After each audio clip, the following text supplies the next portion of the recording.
কি বলবো ভাইয়েরা বোনেরা, গিয়েছিলাম ছোট বোনকে নিয়ে একটু মার্কেটে, কিন্তু ওইখানে গিয়ে সিরামিক্সের জিনিসপত্র দেখেই তো মাথা নষ্ট হয়ে গেল। আসসালামু আলাইকুম।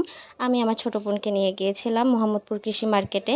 তো এখানে গিয়ে হচ্ছে যে সিরামিক্সের জিনিসপত্র দেখে তো পুরাই মাথা নষ্ট। আসলে মেয়ে মানুষ হলে যা হয় যে এইসব জিনিসপত্র দেখলে এমনিতেও মাথা ঠিক থাকে না। আর হচ্ছে যে আমার কাছে মনে হয় এইসব ছোটোখাটো জিনিস দিয়ে নিজেদের একটু রুচির যে বহিঃপ্রকাশ আছে সেটা করা যায়।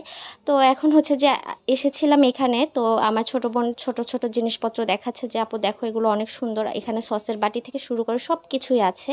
তো এখানে দেখা গেছে যে আপনারা যারা মোহাম্মদপুর কৃষি মার্কেটের আশেপাশে অথবা মোহাম্মদপুর এরিয়াতে আছেন তারা কিন্তু সবারই জানার কথা যে এখানে খুব সুন্দর সুন্দর জিনিস পাওয়া যায় এবং সেটা অবশ্যই রিজনেবলে।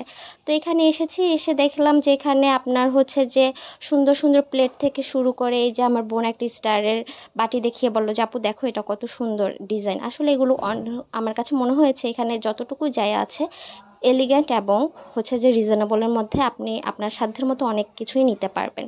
তো আমি এসেছিলাম মেনলি একটা চায়ের কেটলি নেওয়ার জন্য, কাচের যেটা, কিন্তু এটা এখানে পেলাম না, কারণ কি এখানে ম্যাক্সিমাম জিনিসপত্রই হচ্ছে যে সিরামিক্সের। তো এখন আমার হচ্ছে যে তাও দুই একটা জিনিস নিয়েছি, এখন আমি কি কি কিনলাম সেটা ইনশাল্লাহ আগামী একটা ভিডিওতে আপনাদের সাথে শেয়ার করব। তো এখানে আশেপাশে ভ্যানের মধ্যে বেশ কিছু জিনিসপত্র আছে, বেশ কয়েকটা ভ্যানের জিনিসপত্র পাওয়া যায়। তো এখন একটা দোকানে আসলাম, আসার পরে এখানেও হচ্ছে যে আপনার সুন্দর সুন্দর যে তরকারি যে কারি কড়াইগুলো আছে সেগুলোও দেখলাম, প্লেট বাসন থেকে শুরু করে সব কিছু সুন্দর সুন্দর আছে এখানে, আপনারা চাইলে দেখতে পারবেন।